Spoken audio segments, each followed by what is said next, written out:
Hey guys, David here and welcome to another video. Today we're going to talk about Mach4 and how I'm using the software in the case of my CNC conversion.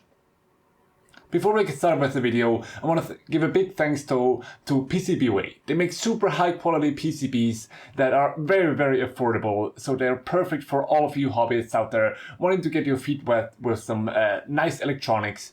You can get PCBs starting at just $5 and they are very nicely made, double-sided. You can get them in different colors with silk screen, everything that you could want. So make sure to go check out PCBWay linked down below. Alright, so since this will be probably quite a long video, I'm gonna have some timestamps and titles listed here. They're also gonna be down in the description so you can skip to any parts that particularly interest you. But to start off, I want to just quickly mention that this is not a comparison video between Mach4 and other different CNC controller software like Linux CNC, for example. I do not know enough about the other software to do a proper and fair comparison. So this is just going to be more of a showcase of what Mach4 can do and how you can set it up. It also is not going to be a detailed tutorial on every single step, since that depends on what exact electronics you are using, and there are some quite good guides online already for that. Now, Mach4 is not a free software. To get yourself started and get everything set up, make sure that it works like you want it to, you can download the demo, which is completely free, and you will have access to the full program. You can do all the axis mapping, you can set up everything in there, and you can even run small trial code. It's going to be limited though to like 5 minutes roughly of code that you can run, and afterwards you have to restart Mach4. So you won't be using the demo version to do all your big cutting, but it's enough to get everything running and make sure it works, and maybe run your first little trial code. After that, the hobby version is $200, which sounds like a lot for a piece of software, but considering how much you probably already spent on your CNC project from the electronics and everything else, it's not that much. And considering how feature-rich this software is, I think it's a fair price. There also is a professional option that costs a lot more, but you don't get that many more features, so this really is only for professionals where the premium support and stuff like that matters a lot more. For your $200, you get a very fully featured piece of software though, that you can customize immensely. Now, I won't go into like the screen customization and everything right at the beginning. That's going to be one of the later subjects of this video, but I will talk about that as well. To start off, what I want to talk about is how you first get started. Now, the screen here that I have is not the screen that you're gonna land on right in the beginning. This is the one I customized for my setup, but it is very similar to one of the original screens. When getting started, the most important thing is that you consider what electronics controller are you using. And you need to use one that is compatible with Mach4, as although Mach4 has been around for quite a few years, a lot of especially cheap controllers are compatible with Mach3 only. And you can't just plug in any controller and use it with Mach4. That's not how it's designed. Your controller needs to have a special plugin for Mach4 to work. What I am using is an Ethernet smooth stepper board in conjunction with a breakout board for it. That is not the cheapest option, but it gives you a very big flexibility. You can control up to 6 axes with a billion different input and output options. It's a very versatile solution that I'm not even using close to probably even half of what it offers. So it's going to give me very good expansion options for the future. Also, the Mach4 support for the Ethernet Smooth Stepper is very good. The plugin works extremely well. So I'll just go through some of the settings here and what you're gonna want to do in the beginning. So you want to go to Configure here and to Control. This is kind of the main configuration window for Mach4 itself. And right to start off, I would recommend you can already adjust some of the settings here, like if you're working intrometric and stuff like that. But you're gonna want to go to plugins and add your motion controller plugin here. For me, this is the ESS from Warp 9 Tech Design, and this is then going to give you a whole different configuration window where you can set up all the controller specific things. There are also some other plugins that you can enable or install additionally. The keyboard's inputs is a very useful one, so you can set it up to where the arrow keys on your keyboard move the axis around and you don't have to click on stuff in the UI. That's one that's already pre-installed, you just have to enable it. Then after enabling the plugin, you're probably going to have to restart the software. And when you restarted the software, then you want to go into configure again through plugins and go to your plugin and make sure that everything is working well. Then when you got your controller board connected and the plugin set up, what I'm going to show you right here is specific for the Ethernet Smooth Stepper. It might be a bit different if you're using a different controller board, but I'd imagine that it is quite similar. Here you have, once again, a lot of different menu points, and they are kind of similar to the general Mach4 configuration, but there are some things that you need to configure in here first for the rest to make sense. Here is the main pin configuration where all the different pins for the Ethernet Smooth Stepper are listed, and you can give them different names here, or they are numbered through their pin number, which is also written on my breakout board.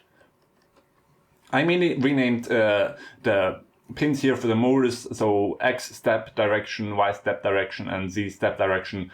I left the others at their default names, but there might be no name in here for you at all, so you want to go through your manual and probably give them names so you know what it's referring to.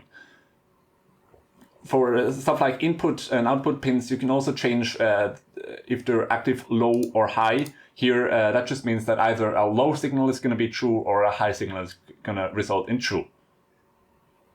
Then afterwards, you can go through the other options. I won't have time in this video to cover all of them, but it's just some stuff to set up for the motors. If you have a spindle that is controlled through your breakout board, this is also where you want to set it up. You can also do some lasers stuff. Then input and output signals here.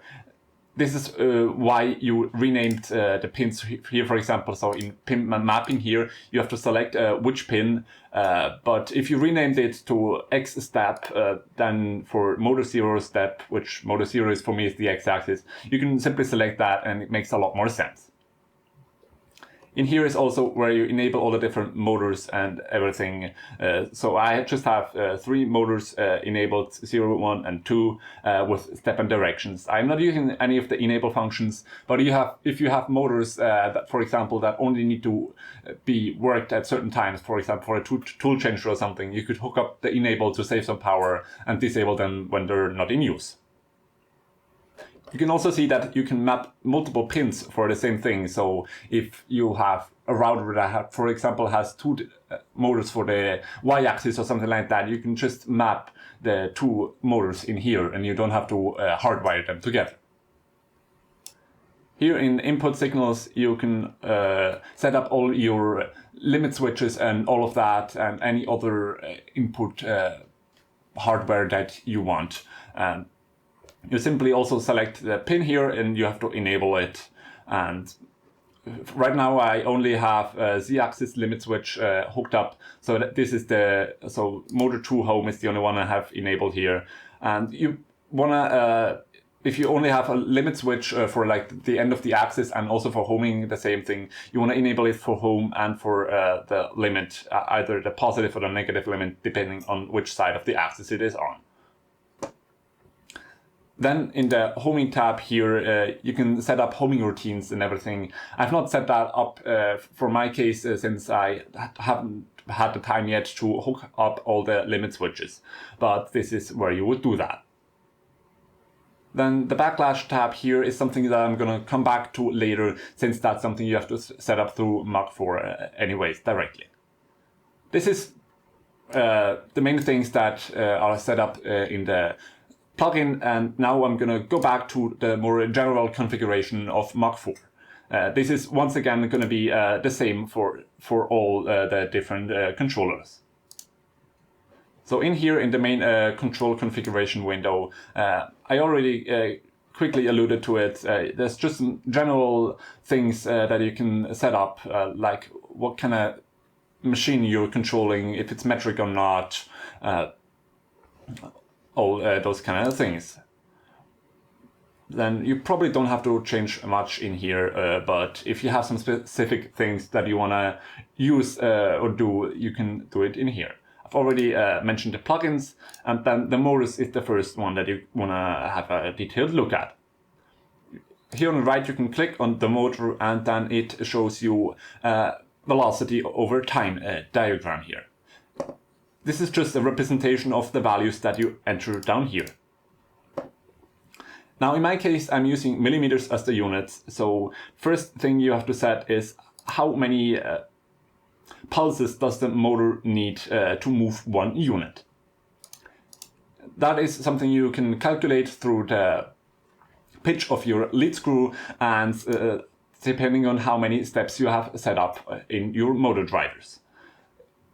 For my case, it is 400 steps of the motor will equal 1 millimeter of movement in the machine.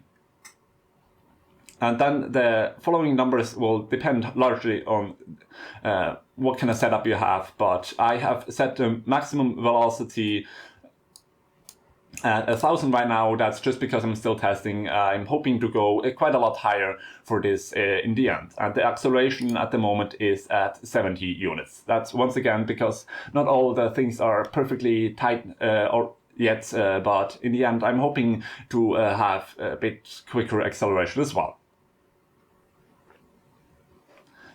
You can set up this for all the different motors that you have set up. Right now I have them all the same, but for example the Z-axis you could set up differently if that's what you desire. You also have the backlash again here, and I quickly want to just mention that it is not the best way to compensate for backlash. The best way is to fix your machine so that you don't have any noticeable backlash in the hardware. But if there is some small amount, or you want to use it for testing purposes, you can enable backlash compensation here. And you just simply set how much backlash you have in your system. You're going to have to measure that manually. And then whenever the axis moves in a certain direction, it will take that into consideration. And if there's a direction change, it will make sure that this backlash is compensated. It works quite well, but it can, if the numbers are large, introduce some sturdiness into the movement. Right now on the y-axis I have a lot of backlash, 1.5 millimeters, which I definitely have to fix in hardware. That is not something you want to compensate in software for. But for testing purposes I have enabled this in software, and that has allowed me to just have the machine work already and have some usable programs. On the Z-axis I have a much more reasonable backlash setup. It's 8/100ths of a millimeter, which is something that on the machine that I have, on the level of precision that I desire, is something that's acceptable. I have just put it in here for compensation to compensate for it, and so it should be even more precise, but it's not something that I'm worrying about. After the motors tab, when we go one over, is the axis mapping. This is where you actually tell the software which motor is responsible for which axis. It's easiest if you just use the motors in the numbers that they are assigned to the axis, but of course you can do this whichever way you want. And here you can once again set different slave motors if you didn't want to do that in the outputs tab. This is also where by enabling or disabling certain axes you tell the controller software which axes are present and therefore which buttons do something and which don't. Homing is once again just similar to the other tab where I set how it homes. For the X and Y axis, I have it checked to home in place. That just means that wherever the machine is turned on is where it sets home. And for the Z axis, I have the limit switch. Input and output signals is basically the same thing as there was already in the controller board setup, so I'm not going to really cover that. And there are like various other things here that you can set up that are a bit more advanced, but I won't go too much into all the tool setup because I haven't looked at that myself either. Now I'm gonna quickly just go over some of the elements inside of the window here. Now it won't look exactly like this for you. I will put my layout file also linked down below, so if you like this layout, you can use it.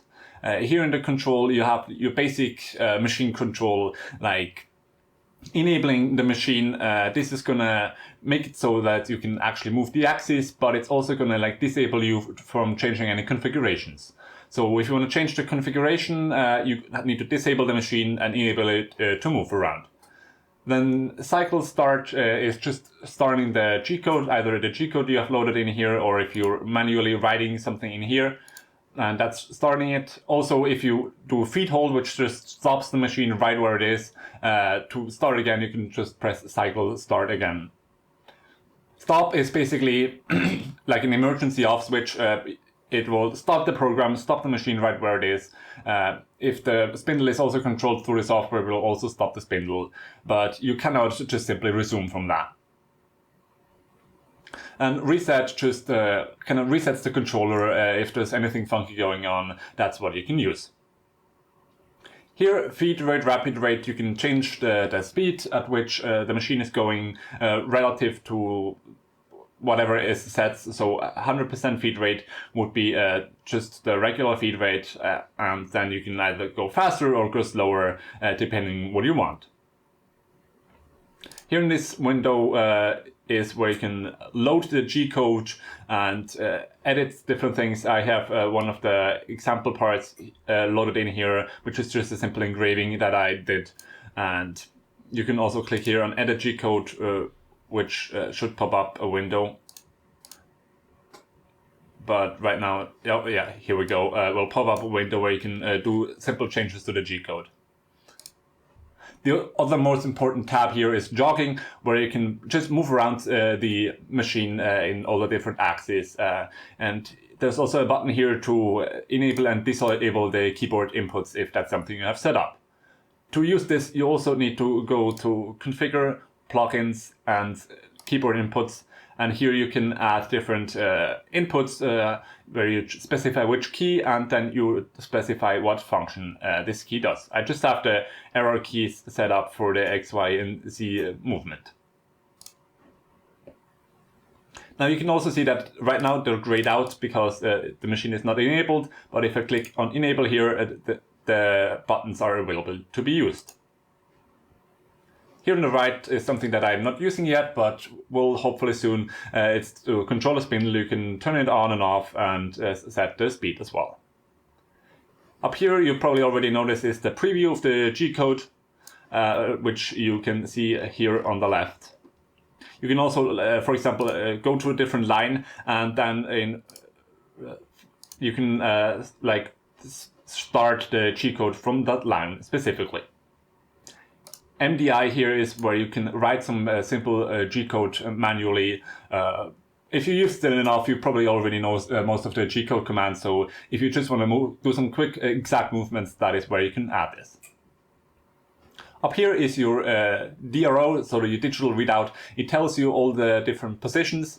That is relative to the homing position, but you can also just click in here and then you can set the position. For example, the simplest one is just clicking here on zeroing to zero it out, but you can also, let's say you're at the edge of the part and you know that this position is 5 millimeters off from where you want the 0 point, so you can just type in 5, enter, and then that's where it is set.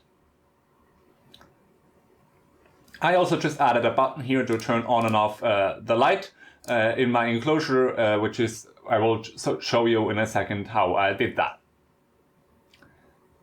The other The other like tabs up here give you more detailed information on different things like the toolpath. Machine diagnostics is good for when you're setting up. You can see all the different inputs and outputs, whether they're on or off, and all that good stuff. If you also have a probe setup, this is where you can do some probing routines, and you will also have to set up that more specifically. I haven't even adjusted the UI for it. That's why it still looks kind of funky, because I don't have a probe yet and I'm not that far into it. If you're using a tool library and all of that good stuff, that will also be back here. Now, I've mentioned a couple times that you can change the different layouts, and the way you do that is by going to operation here and then clicking on Edit Screen. This is gonna change into the editing mode where now for me it looks kind of funky, very small, and that's because I have the screen size set up incorrectly, but the screen will scale accordingly to how big you make the window. But if you change the screen size in the beginning, that would be much better. Right now for me it's set up to 1024 by 768, which is of course not my screen resolution. It would make a lot more sense to set it to 1920 by 1080 or whatever your screen resolution is, and then the preview here will look a lot better than what it does here for me right now. Then here on the left you can see an overview of all the different screen elements.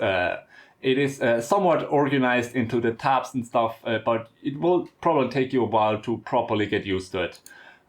You can also click on different things in here and it will kind of gray highlight where it is, and that can kind of help you to navigate this.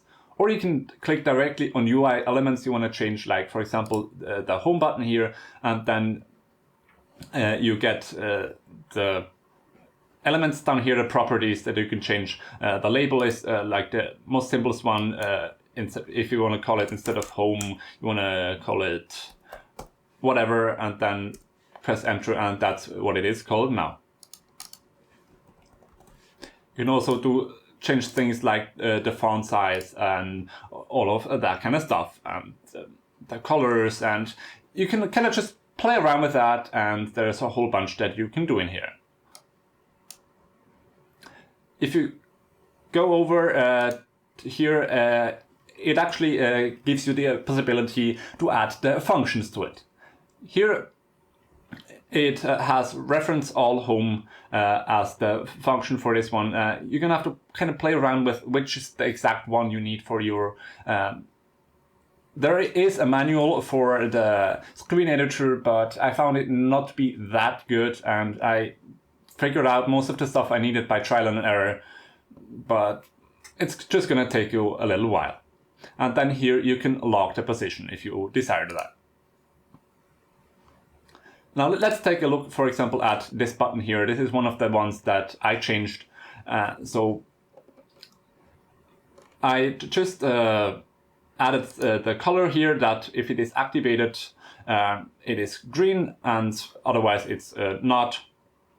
Added the name for if it's activated or if it's not activated, so it either says light on or light off. If you want to do a new line, you can do \n, and that just creates a new line. It's pretty standard use case if you are used to any kind of coding. Then in events, I have for the down action flood on and up action flood off. That's just because I have my lighting set up as flood coolant, because I'm not using that for now, and it was just easier to do it that way. But you can of course set up proper output for whatever you were using. Another thing that I haven't mentioned yet is that here you also set the sizes. For once you set the top and the left distance from whatever it is, and that depends like whatever it is in the hierarchy. So in this case, I believe it is referencing this window here, so the distance will be from this corner, but it is kind of weird, and you're gonna have to just experiment with it. You can also click and drag to move it around, but I'm not going to do that right now, because one really annoying part about the screen editor is there is no way to go back. There's no Control Z. If you move something you didn't mean to move, it's moved and you have to move it back. If you delete something you didn't mean to delete, you better hope that you recently saved a version of this that you can go back to. Otherwise you have to recreate it. More simply is the height and width is just the height and width of the button. Now these measurements are in pixels for the screen size that you set, but since the screen size is not my actual screen size, these pixel values are more like of a relative measurement. If you want to add new buttons and new things, that is what you can do up here. You can just kind of hover over it and it tells you what it is. For example, here, if you wanted to add a new button, you can click on that and it's going to create a new button. Now you're going to have to figure out where that button exactly is, and you kind of have to move it to whatever level you want it in, but that's how you would do that. And there's also like many more, there's sliders, there is gauges, you can add images, text boxes, static texts, G-code display like this one here, DRO, that would be this, you can add different lights and LEDs. There are really a lot of different possibilities that you can do in this editor. Just expect to spend quite a lot of time just getting used to it, and once you do get used to it, you can edit it. Now, for the purposes of this video not being even longer than it already is, I won't go into too much more detail. I'm also not really an expert. I just kind of sort of figured it out to make use of what I want. I just mainly made all the buttons here bigger. I changed it to somewhat of a dark theme since the proper dark theme is only available in the professional version, which I'm certainly not going to spend the money on. But the main purpose of why I wanted to change the UI is to make it more touch friendly and make the buttons big enough to actually be hit with your finger. And then to finish off, you can just exit here out of the thing, and you have to say if you want to save it or not. And now I didn't do any changes that I want to do, so I'm not going to save it, but you will probably want to save it. So I hope this video helped you to get started with Mach4 and give you kind of an idea what you can do inside the software. If there are any more specific things that you need help with, you can write a comment down below and I can either answer it if you know it or maybe point you in the right direction. So if you like this video, please leave a like down below. Also make sure to share it with anyone that might be interested. You can also subscribe so you don't miss any of my other content, and make sure to check out definitely my CNC conversion series if you haven't already. Also, once again, a big thanks to PCBWay for sponsoring this episode. Make sure to check them out as well. So thanks for watching, and until next time.